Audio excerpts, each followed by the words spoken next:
En marge d'une réunion de l'Africa CEO Forum, mardi 27 mars 2018 à Abidjan, la Côte d'Ivoire et le Ghana ont signé un accord destiné à améliorer le prix d'achat du cacao aux producteurs. Selon les termes du dit accord, les deux pays s'engagent à harmoniser leur politique de commercialisation du cacao et conviennent d'annoncer chaque année de manière concomitante le prix aux producteurs. Dans un contexte où la différence de prix payé aux producteurs au niveau des frontières suscite la contrebande, l'objectif visé est de lutter contre ce fléau, source de tensions entre les deux pays voisins.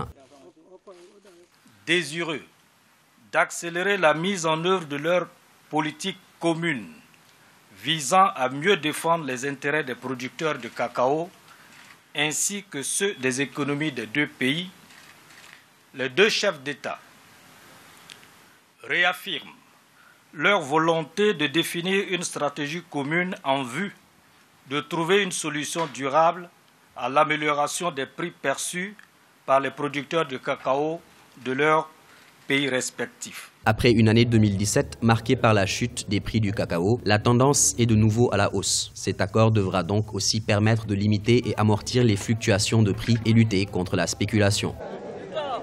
Il y a des planteurs qui sont vers les frontières du Ghana qui, à cause des prix qui sont souvent intéressants au niveau du Ghana, font sortir leur production pour aller les vendre au niveau du Ghana.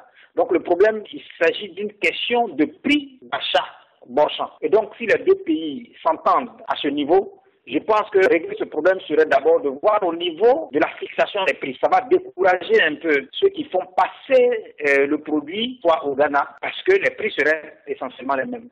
Le Ghana et la Côte d'Ivoire représentent plus de 60% de la production mondiale de cacao. La Côte d'Ivoire est le premier producteur mondial de cacao avec une production d'environ 2 millions de tonnes par an dont elle ne transforme que moins de 500 000 tonnes.